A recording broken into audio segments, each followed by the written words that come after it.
Hello everyone, welcome to my channel. This is doctor Vidisha. आज मैं potty training के ऊपर कुछ इम्पॉर्टेंट पॉइंट्स आपको बताऊंगी, क्योंकि potty training actually new parents के लिए एक टॉपिक ऑफ कंसर्न होता है। पॉटी ट्रेनिंग की ज़रूरत पड़ती कब है? जब या तो आप डायपर चेंज कर कर के थक चुके हैं, या तो आपके बच्चे को एक्चुअली कुछ ऐसा चीज़ ज्वाइन करना है या फिर कुछ ऐसी एक्टिविटी ज्वाइन करनी है जहाँ पे पॉटी ट्रेनिंग की ज़रूरत पड़ती है। एंड जब पॉटी ट्रेनिंग स्टार्ट करने की बात आती है, तब आपको पता चलता है कि जो बेसिक रूल्स है पॉटी ट्रेनिंग के, वो आपको पता ही नहीं है। क्योंकि पॉटी ट्रेनिंग इतना सिंपल तो है नहीं, और ये 2 स्टेप प्रोसेस भी नहीं है कि आपने बच्चे को कहा कि अगले दिन से आपको पॉटी यूज़ करना है और वो आपका इंस्ट्रक्शन फॉलो करना शुरू कर देगा। तो अब इस प्रोसेस को जब आप स्टार्ट करते हैं तो फिर आप अपने आसपास के लोगों से बात करते हैं, या फिर आप और रिसर्च करना चालू करते हैं इस टॉपिक को लेकर के। तब आपको पता चलता है कि अलग अलग लोगों का अलग अलग मेथड होता है पॉटी ट्रेनिंग देने का, क्योंकि इसमें बहुत सारे डिफरेंस ऑफ ओपिनियंस होते हैं और अलग अलग स्टाइल होता है। तो आपको कैसे पता चलेगा कि कौन सा स्टाइल आपके लिए सूट कर रहा है या फिर कौन सा स्टाइल आपके लिए बेस्ट है? इस वीडियो को बनाने का मेरा पर्पस यही है कि मैं आपको अलग अलग तरह के कितने different type of potty training actually में एग्जिस्ट करते हैं या फिर होते हैं, उसके बारे में मैं आपको बता सकूं, उसके प्रोसेस के बारे में बता सकूं, कौन से पेरेंट किस तरह की पॉटी ट्रेनिंग को इफ़ेक्टिवली यूज़ कर सकते हैं, उसके क्या प्रॉस होते हैं, क्या कॉन्स होते हैं, ये सारी चीज़ें मैं आपको बता सकूं, ताकि आप खुद जज कर सकें कि आपके लिए कौन सा बेस्ट मेथड पॉटी ट्रेनिंग का है।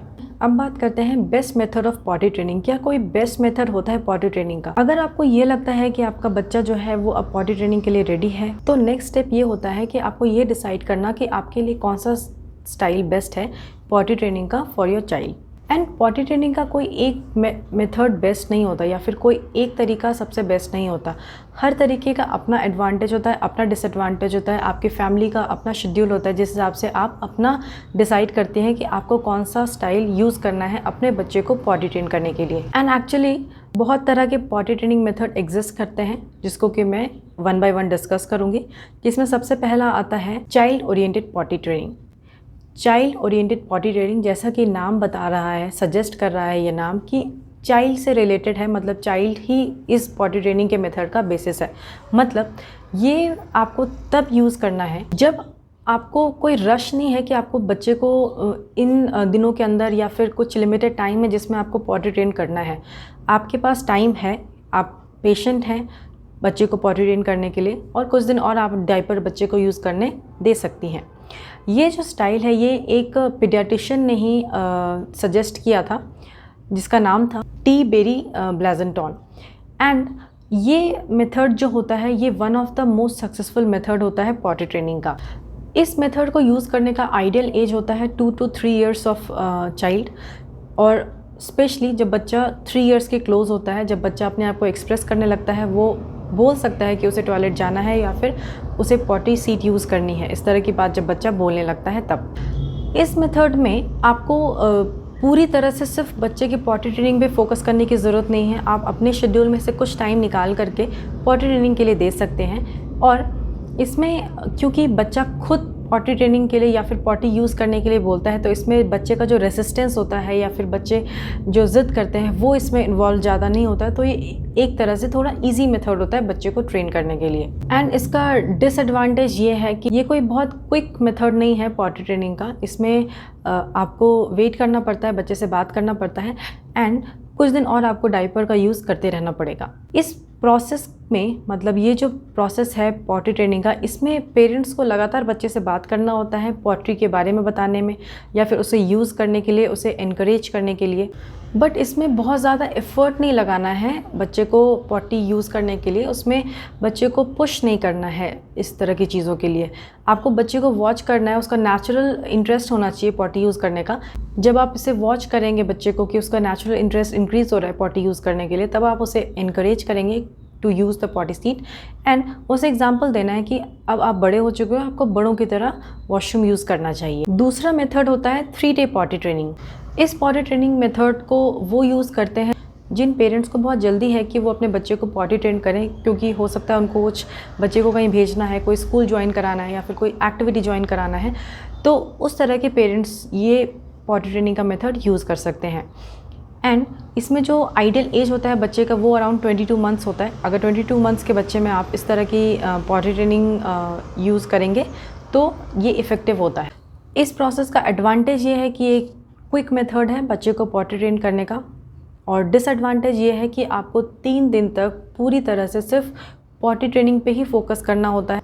आपके बाकी फैमिली शेड्यूल को पॉज पे रख करके अपने बच्चे के पॉटी ट्रेनिंग पे फोकस करना होता है। एंड इसमें काफ़ी सारे एक्सीडेंट्स होने के चांस होते हैं, क्योंकि इस प्रोसेस में आप क्या करते हैं, फर्स्ट डे से ही डायपर आप हटा देते हैं।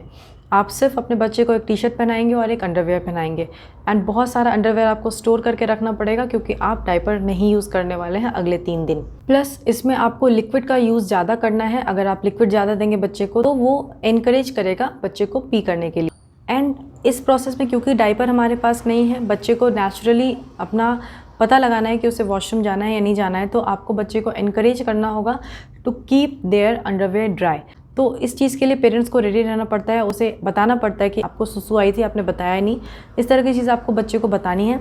एंड जब सक्सेसफुली वो कभी कभी पॉटी यूज़ कर लेते हैं तो उन्हें एनकरेज करना है, उन्हें प्रेज़ करना है।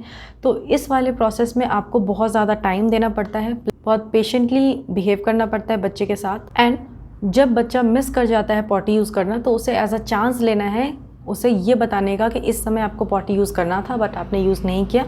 तो इस तरह से इसको सीक्वेंस वाइज आपको 3 डेज़ तक सिर्फ ये प्रोसेस ही करना है, जिससे कि बच्चे के माइंड को आप ट्रेन कर सकें।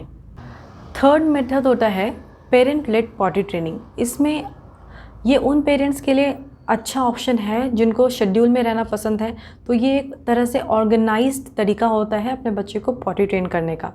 एंड स्पेशली जब बच्चे के पास मल्टीपल केयर गिवर्स होते हैं तो ये एक बहुत अच्छा तरीका है टू ट्रेन योर चाइल्ड। इसमें जो आइडियल एज होता है बच्चे का, तब आप इसको यूज़ कर सकते हैं जब बच्चा शो करेगा रेडीनेस, मतलब वो रेडी है पॉटी यूज़ करने के लिए। इसका एडवांटेज ये है कि अगर बहुत सारे लोग एक ही चीज़ बच्चे को बताते रहेंगे टू यूज़ द टॉयलेट, इस समय अगर आपको सुसु आई है तो आपको करने जाना है, इस तरह की चीज़ अगर आप बच्चे को बार बार बोलेंगे तो उसके माइंड में ये ज़्यादा अच्छे से इम्प्लीमेंट हो पाता है। एंड इसमें आपको अपना शेड्यूल ब्लॉक करने की ज़रूरत नहीं है। इसका डिसएडवांटेज ये है कि ये बहुत क्विक मेथड नहीं है पॉटी ट्रेनिंग का। एंड क्योंकि बच्चा इसमें खुद इनिशिएट नहीं कर रहा है बाथरूम विज़िट, तो इसमें बच्चा जो है वो अपने बॉडी सिग्नल्स को बहुत जल्दी नहीं पहचान पाता to use the washroom. And इस पॉटी ट्रेनिंग मेथड में बहुत वेरिएशन होता है, क्योंकि जो पेरेंट्स होते हैं या फिर जो केयर गिवर्स होते हैं वो किसी टाइम इंटरवल पे एक टाइम इंटरवल आप यूज़ कर सकते हैं, जैसे कि या फिर कुछ एक लैंडमार्क यूज़ कर सकते हैं, जैसे कि खाना खाने से पहले, खाना खाने के बाद, सोकर उठने के बाद बच्चे को आप खुद उसे ले जाकर वॉशरूम के लिए या फिर पॉटी यूज़ करने के लिए उसे बोलते हैं। नेक्स्ट मेथड होता है पॉटी ट्रेनिंग का, that is infant led potty training या फिर इन्फेंट पॉटी ट्रेनिंग। ये बेसिकली एशियन और अफ्रीकन कंट्रीज़ में ज़्यादा फॉलो किया जाता है, लाइक हमारे यहाँ। एंड इसमें क्या होता है, 1 से 4 महीने के बच्चे में ही इस तरह की चीज़ आप इनिशिएट कर सकते हैं, स्टार्ट कर सकते हैं to train your child. And by the time बच्चा चलने फिरने लगता है तो वो पॉटी ट्रेन हो जाता है। एंड इस प्रोसेस को एक्सटेंशन ऑफ अटैचमेंट पेरेंटिंग भी बोलते हैं। इसका एडवांटेज क्या होता है, एक तो इस प्रोसेस में आप ज़्यादा डायपर यूज़ नहीं कर रहे हैं तो आपके पैसे बहुत बच रहे हैं। दूसरी बात, क्योंकि बच्चा डायपर ज़्यादा यूज़ नहीं कर रहा है तो उसको रैश वगैरह की प्रॉब्लम बहुत कम होगी। एंड इसमें पेरेंट्स को ऐसा लगता है कि वो और उनका बच्चा ज़्यादा क्लोजली बॉन्डेड हो रहे हैं, तो इसमें एक क्लोज बॉन्ड जैसी फीलिंग पेरेंट्स को आती है। इस प्रोसेस का डिसएडवांटेज ये है कि ये थोड़ा मेसी प्रोसेस है, बिकॉज आप डायपर वगैरह यूज़ नहीं कर रहे हैं, आप सिर्फ कॉटन क्लॉथ यूज़ कर रहे हैं बच्चे को पहनाने के लिए।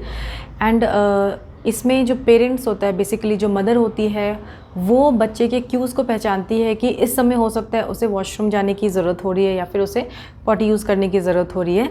तो अगर मल्टीपल केयर गिवर्स बच्चे के साथ हैं तो ये प्रोसेस सक्सेसफुल नहीं हो पाता, क्योंकि हर इंसान उस तरह से बच्चे को ऑब्जर्व नहीं करता जैसे कि एक मदर या फिर जो एक बहुत ही क्लोजली उस बच्चे के साथ हमेशा रह रहा है वो ऑब्जर्व कर रहा है। इसमें बहुत ज़्यादा टाइम लगता है, बहुत ज़्यादा लेवल ऑफ डेडिकेशन लगता है। एंड एक्चुअली इसे ट्रू सेंस में हम पॉटी ट्रेनिंग बोलते भी नहीं हैं, क्योंकि इस प्रोसेस में पेरेंटिंग इन्वॉल्वमेंट बहुत ज़्यादा होता है। एंड इस वजह से बच्चे में टॉयलेटिंग इंडिपेंडेंस जो होती है वो थोड़ी देर से आती है। इस प्रोसेस में डायपर ऑल टुगेदर अवॉइड किया जाता है। एंड बच्चे को देख करके मदर पहचानती है कि उसे वॉशरूम जाना है या नहीं जाना है। कुछ स्पेसिफिक पैटर्न बच्चा शो करेगा जब उसे वॉशरूम जाने की नीड होती है, या फिर कुछ स्पेसिफिक टाइमिंग होता है, उस हिसाब से पेरेंट्स उसको वॉशरूम यूज़ करने के लिए लेकर जाते हैं। तो टेक अवे मैसेज इस वीडियो का ये है कि अगर आप और आपका बच्चा पॉटी ट्रेनिंग के लिए रेडी हैं तो ये डिसाइड करना सबसे इम्पॉर्टेंट है कि कौन सा मेथड आपके और आपके फैमिली के लिए सही होगा। एंड अगर आप सही मेथड चूज़ करते हैं पॉटी ट्रेनिंग का तो ये आपके लिए कम स्ट्रेसफुल हो जाता है, क्योंकि पॉटी ट्रेनिंग कोई ओवरनाइट जर्नी नहीं है। इसमें बहुत ज़्यादा पेशेंस चाहिए होता है, बहुत ज़्यादा परसिस्टेंस चाहिए होता है। तो to choose the correct potty training method is the right way to train your child. I hope आपको ये वीडियो अच्छी लगी हो, और अगर अच्छी लगी तो प्लीज़ लाइक कीजिएगा एंड सब्सक्राइब कीजिएगा।